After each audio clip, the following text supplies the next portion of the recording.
Muito bom dia. Hoje é dia dos pais. Eu quero parabenizar os pais que estão aqui presentes, pais da nossa igreja, pelo seu dia. Meus parabéns pelo nosso dia. Sou pai também e eu tive o privilégio de ter o meu presente de Dia dos Pais antecipado. Eu tive a alegria no final de julho, final do mês passado, tirar um tempo de férias com a família e nós tivemos a oportunidade de viajar para Joinville, em Santa Catarina, aqui no sul do nosso país. E eu não sei se você sabe, mas lá em Joinville está sediada a única escola de teatro Bolshoi fora da Rússia. É uma escola de teatro, uma escola de balé muito conceituada. E nesse período em que nós estivemos lá em Joinville, estava acontecendo um festival de dança, o Festival de Dança de Joinville. Eu andei pesquisando, alguns dizem até que é o maior festival de dança do mundo.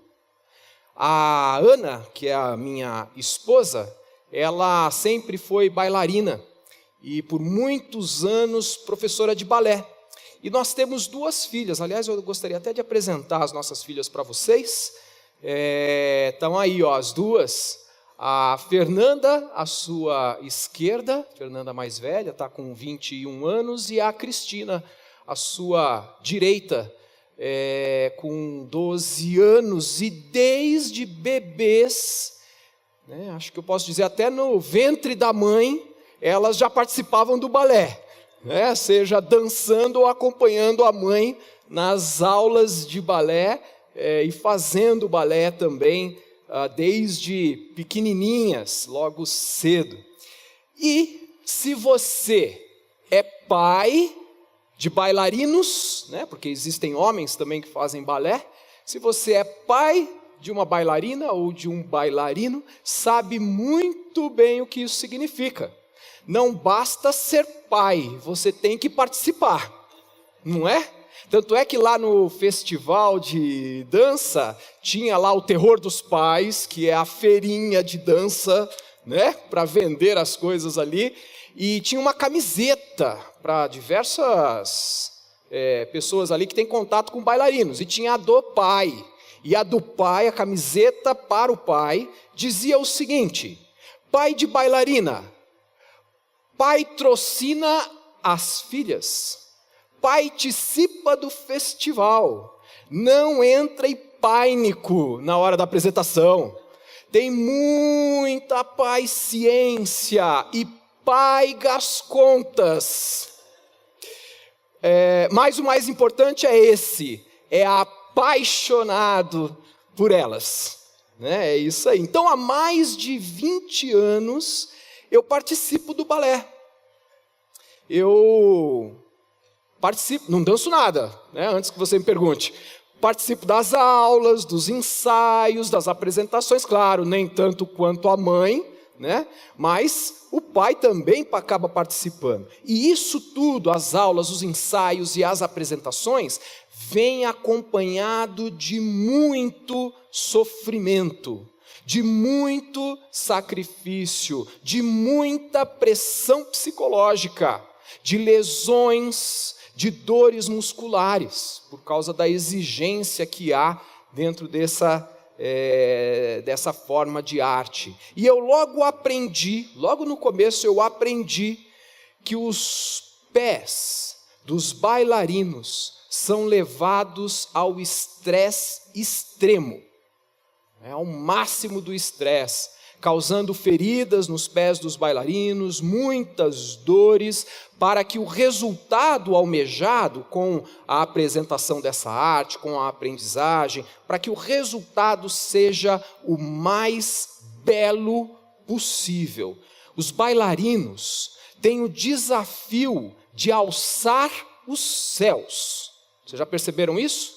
Esse é o desafio do bailarino, ficar o maior tempo possível que ele conseguir no ar. Ele faz isso com os seus movimentos, com os seus giros, com os seus saltos, mas eles têm, para conseguir isso, que vencer a gravidade, tá certo? Porque a gravidade nos puxa para baixo. E eles vencem a gravidade com muito esforço, com muita força e com muita técnica. Quero mostrar para você o que eu estou dizendo. Pedi para colocar aqui, olha só. Esses bailarinos estão dando um salto, né? Parece que eles estão voando. Esse é um alvo do balé. Mas eles precisam, para fazer isso, sustentar todo o seu peso e resistir à gravidade com os saltos, né, e tudo mais, com o esforço dos seus pés. Se você já assistiu alguma apresentação de balé, você deve ter ideia do que eu estou falando sobre essa forma de arte, e você já deve, inclusive, ter se encantado com essa forma de arte. Alguns de vocês provavelmente até sabem o preço que é exigido para que essa beleza possa ser apresentada para nós, né? Mesmo assim, você podendo ter essa ideia, eu quero mostrar para você o sacrifício exigido. Dê uma olhada nisso, nessa imagem aí. Este é o pé de uma bailarina. Os seus pés são levados ao extremo, mas quando ela se apresenta, nós só vemos a sapatilha, nós só vemos a leveza, nós só vemos a perfeição da sua dança, a perfeição da sua arte. E nós, eu e você, temos a vocação de alçar os céus também, assim como os bailarinos. Mas nós precisamos vencer a gravidade da natureza terrena. Você passa por situações de sofrimento para ser aperfeiçoado ou aperfeiçoada, para aprender a expressar a beleza de Deus por meio da sua vida. Por isso, eu quero falar sobre e trazer, o título dessa reflexão que eu quero fazer com vocês hoje, a beleza do sofrimento. É sobre isso que eu quero falar.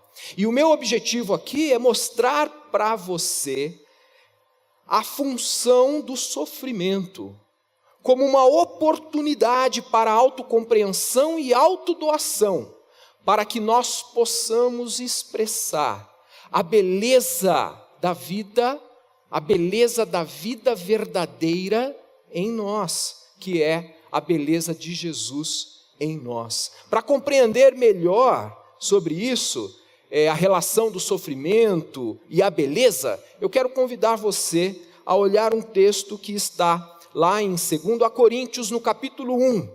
E eu quero ler com você agora, nesse momento, os versos de 3 a 6. Se você quiser, pode acompanhar na tela também.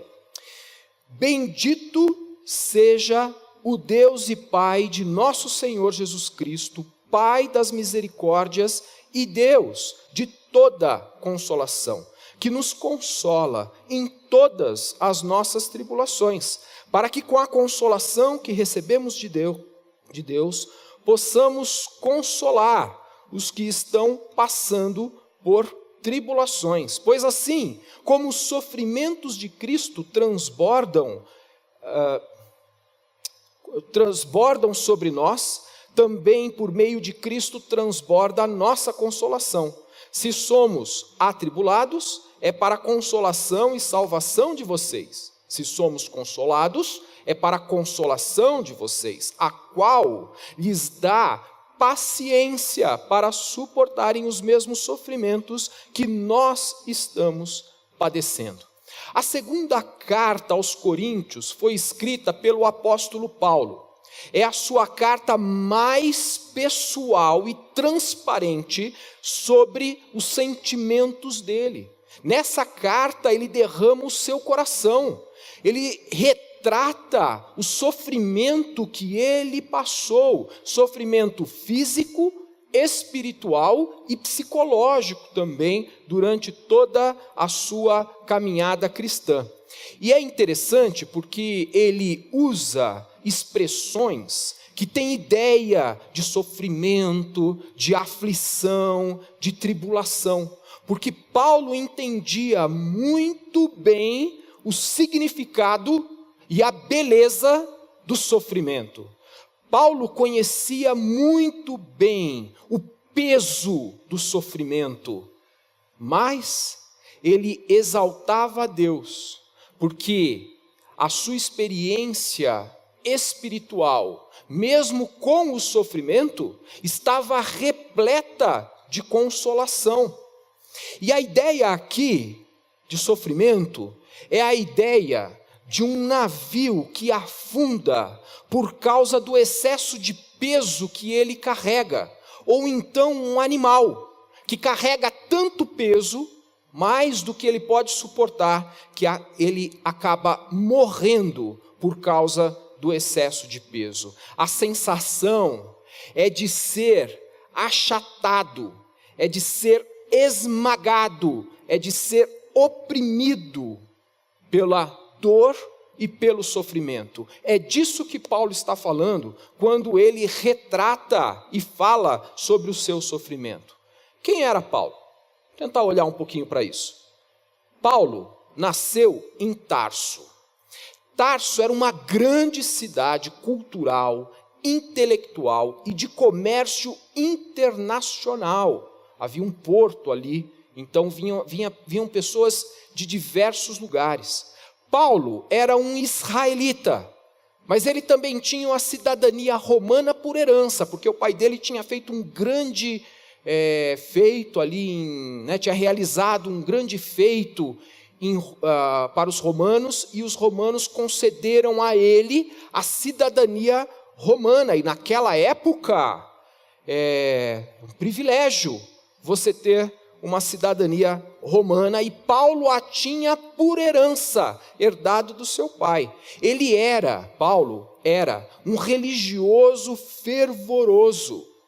Paulo foi um homem brilhante e foi ensinado por Gamaliel. Gamaliel era outro homem brilhante, um homem respeitado e um homem muito bem qualificado e muito considerado como professor da lei de Israel. Paulo conhecia profundamente a cultura grega, conhecia profundamente o direito romano. Além disso, ele falava aramaico, grego e latim. Percebem quem era Paulo? A família de Paulo, além disso tudo, tinha uma excelente condição social, uma excelente condição financeira. Eles tinham muitos recursos, porque o seu pai, além disso, ele era um importante fabricante de tendas. Ainda jovem, Paulo participou do apedrejamento de Estevão. Estevão foi o primeiro cristão a ser morto por causa da sua fé. E quando isso aconteceu, Paulo estava lá, aprovando e ajudando no apedrejamento de Estevão. Desde cedo, Paulo estava envolvido nas questões religiosas. E ele acabou, inclusive, recebendo uma autorização oficial para liderar a perseguição, a prisão e a morte dos cristãos. Agora eu quero que você utilize então a sua imaginação. Imaginem quem era esse homem. Imaginem um homem desse diante de você. Como você o veria? O que você pensaria dele? Imaginem a posição desse homem e a forma como ele era visto pela sociedade, pelo seu povo. Consegue imaginar? Paulo, eu imagino, era visto como um grande homem, como um homem poderoso, inteligente, religioso, fervoroso, temente a Deus. E mais, Ele era visto pelo seu povo como aquele que iria punir e eliminar aquela seita abominável que os judeus, os israelitas entendiam. Aquela seita que se denominava ali os seguidores de Cristo. Percebem como ele era visto pela sociedade, pelos seus? Agora imaginem como ele era visto pelos cristãos. Este homem poderoso, com autoridade, era visto pelos cristãos como? Eu imagino que ele era visto como um homem muito perigoso. Não só isso. Imagino que ele era visto como um homem mau, que estava prestes e pronto a destruí-los, sem piedade, sem dó. Eu penso que Paulo tinha uma personalidade muito forte. Ele era um homem de opiniões seguras. Ele sabia o que ele queria e ele deveria ter uma forma de defender as suas opiniões muito segura, certa, assertiva. Deveria ser um homem que estava convencido da sua capacidade, das suas habilidades e do seu conhecimento. Mas, durante a sua missão de perseguir os cristãos, tudo o que ele pensava sobre o seu mundo, sobre a sua religião, sobre a sua sociedade e sobre ele mesmo, tudo isso caiu por terra. Jesus apareceu para ele e ele ficou cego, desorientado. Ele foi então, porque ele estava a caminho de Damasco quando isso aconteceu, ele foi para Damasco. Mas, apesar de Paulo estar desorientado nesse momento, Deus não estava. Deus sabia exatamente o que fazer. Então Deus chama um discípulo seu, Ananias, e diz para Ananias se encontrar com Paulo. Agora, vocês lembram sobre o que vocês imaginaram, do que os cristãos pensavam sobre Paulo? Ananias ficou com medo, porque ele sabia quem era Paulo, e ele sabia o que Paulo fazia, qual era a missão de Paulo. Então Ananias falou para Deus: mas Deus, esse homem é muito perigoso. Mas aí Deus chega para Ananias e diz assim para ele: não, vai lá, porque eu quero você lá com ele, porque eu quero que ele será um pregador do evangelho. Olha só, mas eu quero destacar a segunda parte do que Deus falou. Deus disse assim: eu mostrarei a ele o quanto deve sofrer pelo meu nome. Isso está lá em Atos, no capítulo 9, 16. Certo? Então vejam que desde o início, Paulo estava destinado a sofrer. Agora eu quero que você acompanhe comigo o que Paulo escreveu nessa mesma carta que nós estamos vendo aqui em 2 Coríntios, no capítulo 11. Você pode acompanhar na tela. Ele escreveu assim, para expressar o seu sofrimento, o que ele passou: trabalhei muito mais, fui encarcerado mais vezes, fui açoitado mais severamente e exposto à morte repetidas vezes.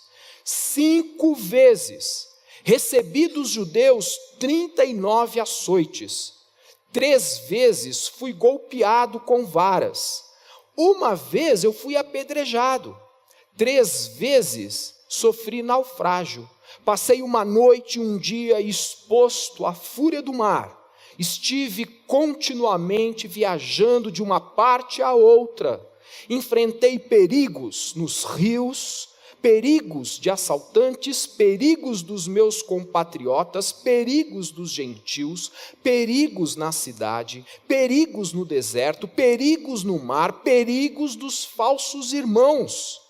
Trabalhei arduamente, muitas vezes fiquei sem dormir.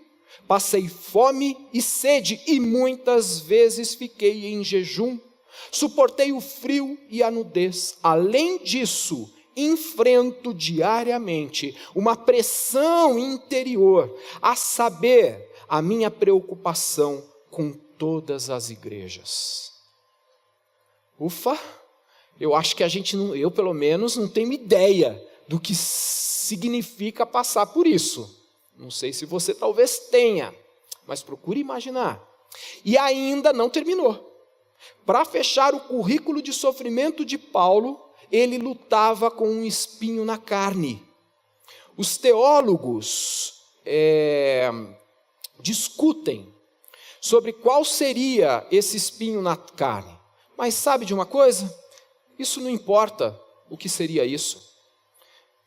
O importante é saber que era algo que o fazia se sentir esmagado, oprimido, triturado. E era assim que ele sentia. Tanto que ele, está registrado na palavra de Deus, ele ora pedindo, por 3 vezes, pedindo que Deus o livre daquele sofrimento. Olha o que ele escreve no capítulo 12. Foi-me dado um espinho na carne, um mensageiro de Satanás, para me atormentar. 3 vezes roguei ao Senhor que o tirasse de mim. Vejam, o que é isso? Sofrimento puro, concordam? Aí você pode estar se perguntando aí, perguntar-se, mas Ricardo, aonde que está a beleza disso? É só dor, é só sofrimento, é fome, é sede, é perigo de um monte de coisa. Um espinho na carne que alguns dizem talvez problema de visão, problema de saúde, uma questão espiritual, não importa o que seja, o ponto é, havia sofrimento com intensidade. Mas olhem só, se você está se perguntando qual é a beleza disso, olhem o que Deus responde para Paulo. Ele diz assim: a minha graça é suficiente para você, pois o meu poder se aperfeiçoa na fraqueza. E aí Paulo continua escrevendo sobre ele mesmo: por isso, por amor de Cristo, regozijo-me nas fraquezas, nos insultos, nas necessidades, nas perseguições, nas angústias, pois quando sou fraco é que sou forte. Vejam, o sofrimento é acompanhado da graça. O sofrimento é acompanhado da consolação de Deus. Por que isso acontece? Porque o sofrimento tem a função de permitir a autocompreensão, permitir que nós nos conheçamos melhor. O sofrimento e a consolação têm a função de nos ajudar na nossa autocompreensão. E com isso, na medida em que o sofrimento e a consolação atuam na nossa vida, as nossas defesas, elas são desmanteladas. Os nossos recursos pessoais, eles são pulverizados. Paulo, como eu disse, só para a gente retomar, era um homem que tinha uma boa autoimagem, uma excelente formação intelectual e religiosa, além de recursos pessoais, dos seus próprios recursos. Ele também tinha recursos financeiros. Quando Deus se apresentou para ele no caminho para Damasco, Paulo ficou cego e se desmantelou. Ele desmantelou no chão, ele caiu no chão, seu mundo desmoronou. Ele percebeu que tudo o que ele construiu e possuía não tinha valor. Todo o seu conhecimento intelectual, todo o seu zelo religioso tinham sido confrontados com a verdade de Cristo. Tudo em que ele havia depositado a sua segurança, a sua confiança, o valor, tudo aquilo que ele havia dado valor, havia se desmantelado diante daquela realidade, diante da verdade de Cristo. Suas defesas, seus recursos pessoais se pulverizaram porque ele entrou em contato com a sua realidade, com a sua impotência. Ele percebeu que ele não poderia mais continuar da mesma forma.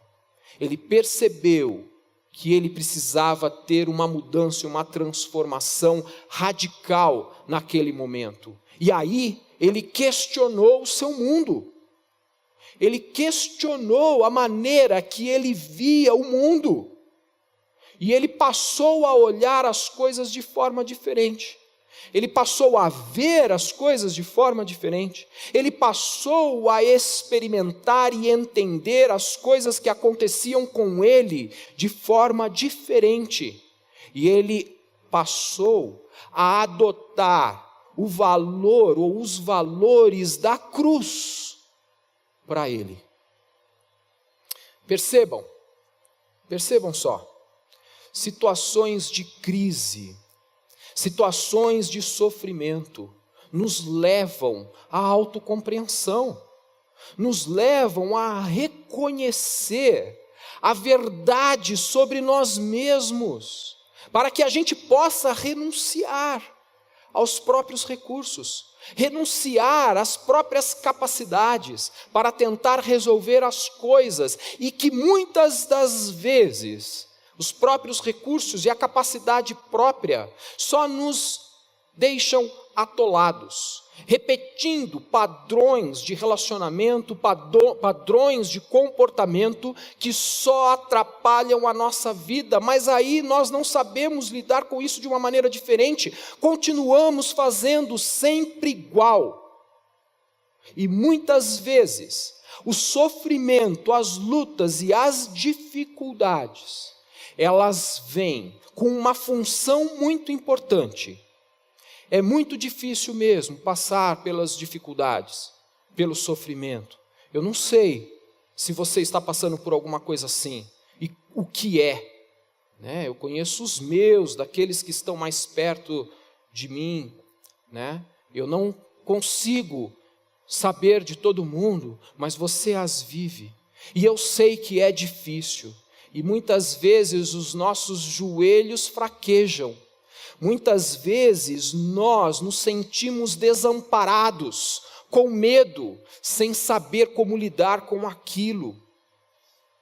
Mas eu quero dizer para você, por pior que seja o problema de relacionamento conjugal, problema com os filhos, problema com os pais, problema de desemprego, problema financeiro, seja o que for, problema de saúde, seja a saúde física, seja na sua saúde emocional, seja lá o que for, essas dificuldades, elas podem ter uma função extremamente importante para você, apesar da dor, porque a partir daí, nós podemos nos conhecer melhor, nós podemos entender melhor as situações que estamos vivendo, e aí então, renunciar à forma como temos lidado, renunciar às teimosias, aos padrões disfuncionais que desenvolvemos para lidar com os nossos medos e as nossas angústias. Nós podemos deixar de confiar em nós mesmos e enfrentar a vida a partir de valores e princípios eternos. E isso faz toda a diferença.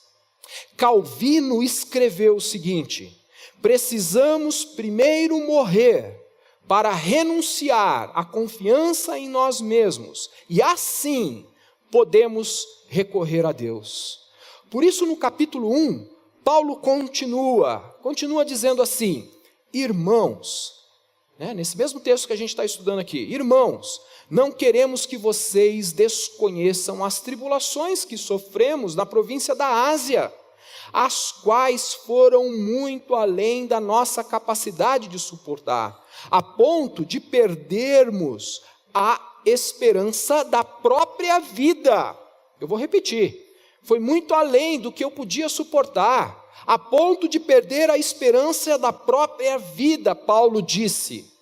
De fato, já tínhamos sobre nós a sentença de morte, para que não confiássemos em nós mesmos, mas em Deus, que ressuscita os mortos.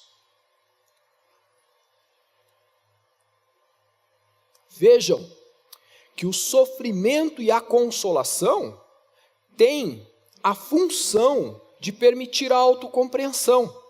Mas não é só isso. O sofrimento e a consolação têm também a função de permitir a autodoação. Na medida em que o sofrimento, a consolação, que me leva à autocompreensão, pode me levar também a ajudar as outras pessoas a partir da minha própria experiência. Percebem? Como eu posso me autodoar? Eu me compreendo, me entendo, eu me transformo, eu me reinvento, eu me reconstruo, eu me torno mais parecido com Cristo para que eu possa servir o outro, para que eu possa me doar ao outro. Então eu posso ajudar a partir da minha própria experiência. Paulo vê a beleza de todo o sofrimento que ele passou, com a perspectiva de que ele poderia servir, de que ele poderia ajudar e consolar as outras pessoas. Tanto que nessa carta, na segunda carta que ele escreveu para a igreja de Corinto, o verbo consolar aparece 18 vezes. E o substantivo referente à palavra, ao verbo consolar, que é a consolação, aparece mais 11 vezes, só nessa carta. Olha só o que ele escreve, 2 Coríntios capítulo 1, verso 6. Se somos atribulados, é para a consolação e salvação de vocês. Se somos consolados, é para a consolação de vocês, a qual lhes dá paciência para suportarem os mesmos sofrimentos que nós estamos padecendo, Paulo escreve. Mas o sofrimento e a consolação não são úteis apenas para ajudar a partir da própria experiência, na medida em que eu sirvo o outro, mas também para promover esperança. A gente vê isso lá no versículo 10. Olha só, os outros, as outras pessoas, se enchem de esperança quando elas conhecem as lutas e os sofrimentos que alguém está passando e veem naquele processo. As pessoas veem a forma como a pessoa lida, se ela lida de uma forma positiva. Percebe? Então, se você está diante de alguém que está sofrendo, e esta pessoa está lidando com aquele sofrimento pela perspectiva eterna, pelos valores da cruz, e você vê Deus agindo na vida dela, isso traz esperança para você. Isso traz esperança para quem vê. Quando você estiver passando por dor, sofrimento, por lutas, e você reage de forma correta e positiva diante daquilo, isso promove esperança na vida das outras pessoas. Eu tive uma experiência, talvez vários aqui já devam ter tido experiências como essas, mas eu tive uma experiência que eu fui visitar uma pessoa que estava morrendo, estava no final da sua existência, no final da vida, mas ela tinha tanta paz, uma paz sobrenatural, e eu fui ali para consolar, mas saí consolado. Eu voltei cheio de Deus, porque a pessoa que estava no fim da sua existência me encheu de esperança, de ver como Deus pode agir na vida das pessoas, de ver como Deus pode trazer paz para a vida de alguém. Eu fui consolado e voltei cheio da presença de Deus. Eu vi Deus cuidando dela. Ela morreu, mas ela deixou um testemunho de fé, a ponto de eu poder compartilhar isso aqui com vocês. Olha só o que Paulo escreve na segunda carta, no capítulo 1 ainda, ele diz assim: e a nossa esperança em relação a vocês está firme, porque sabemos que da mesma forma como vocês participam dos nossos sofrimentos, participam também da nossa consolação. Ele nos livrou e continuará nos livrando de tal perigo de morte, Paulo continua dizendo. Nele temos colocado a nossa esperança de que ele continuará a livrar-nos. Então, como eu disse, o sofrimento e a consolação são úteis para a autocompreensão. O sofrimento e a consolação são úteis para a autodoação. Na medida em que eu posso ajudar o outro a partir da minha própria experiência, na medida em que o meu sofrimento e consolação servem para promover esperança no outro, e, no terceiro ponto aqui, na medida em que oramos uns pelos outros, a beleza do sofrimento está também na ação da comunidade da cruz. Na medida em que você encontra apoio daqueles que estão ao seu lado, a igreja cerca quem sofre com as suas orações. Certo? Podemos nos ajudar, podemos nos auxiliar. Olha só o que Paulo escreve em 2 Coríntios: enquanto vocês nos ajudam com as suas consolações, assim também muitos darão graças por nossa causa, pelo favor a nós concedido, em resposta às orações de muitos. Calvino comenta assim: olha, nenhum de nós vive o que vive para si mesmo, mas para abençoar o outro. Por muito tempo eu convivi com a depressão, e assim como um navio pode afundar com excesso de peso, assim como um animal pode morrer com excesso de peso que ele carrega, eu me sentia afundando também, eu me sentia esmagado, eu sentia que carregava um peso maior do que eu podia, me sentia esmagado pela angústia, pela dor da alma, e esse sofrimento foi usado por Deus para eu me conhecer melhor, para eu ser transformado, para eu poder inclusive ajudar outras pessoas que também sofrem, seja de uma forma, seja de outra, que sentem essa dor da alma. Em setembro, mês que vem, eu farei 10 anos, farei aniversário, 10 anos que eu estou vivendo em vitória sobre essa área de luta da minha vida, a depressão. Às vezes, eu ainda sinto o mal-estar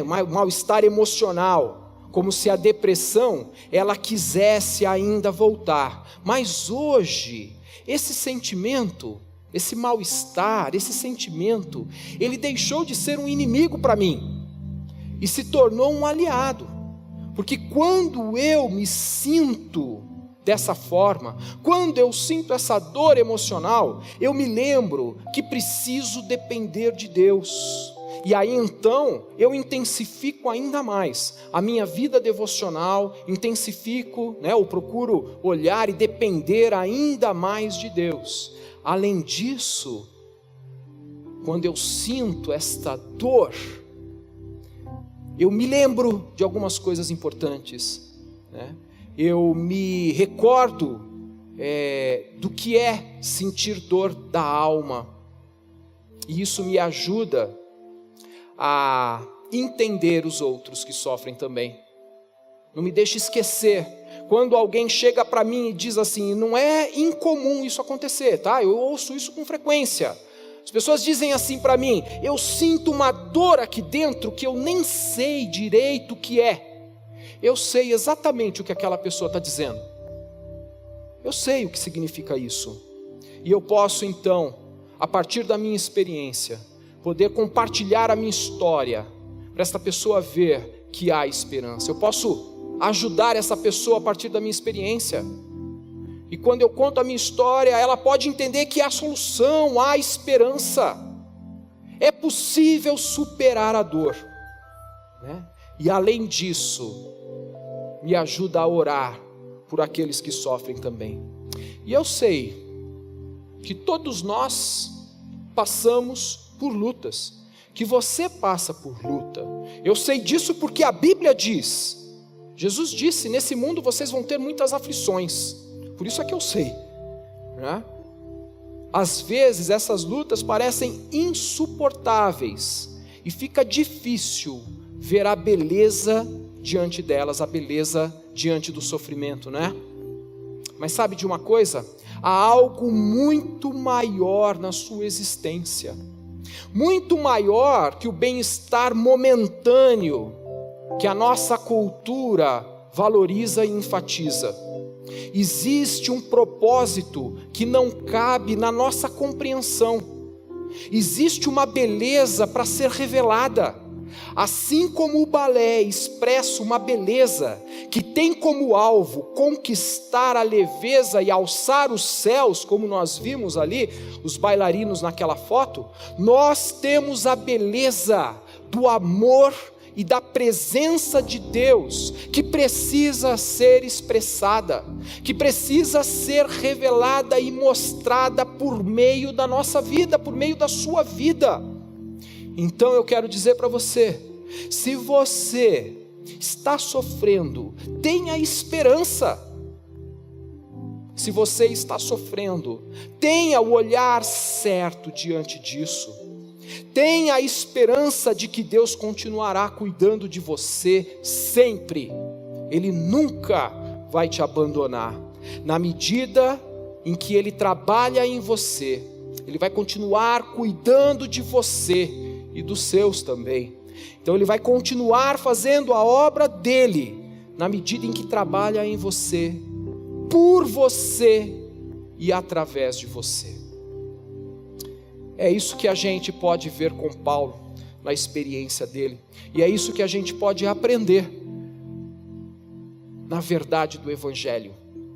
Não aquilo que a nossa cultura ensina e prega, que nós precisamos buscar o bem-estar a todo custo. Não, o sofrimento tem uma função importante na vida da gente. Então eu quero dizer, viva a sua vida da forma correta.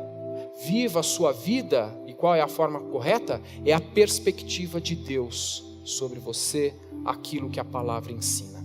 Tenha esperança, Deus está cuidando. Às vezes a gente não consegue enxergar o final, né, do túnel, a luz no fim do túnel, mas Deus está aí, pertinho de você, cuidando de você. Feche os seus olhos, vamos orar. Senhor Jesus, obrigado pela palavra do Senhor, obrigado pela experiência que o Senhor nos dá, na medida em que o Senhor atua na nossa vida, por meio de todas as coisas, inclusive por meio do sofrimento. Obrigado porque o Senhor está sempre conosco, e eu peço que em nome de Jesus, o Senhor visite cada um aqui, na medida em que cada um precisa, a obra do Senhor continue se realizando, que o Senhor conforte, console, que o Senhor encha de esperança, e que o Senhor haja de uma forma poderosa, para que cada um de nós aprenda a expressar a beleza da vida eterna, a beleza de Cristo, a beleza da sua presença e do seu amor em nós. Em nome de Jesus, amém.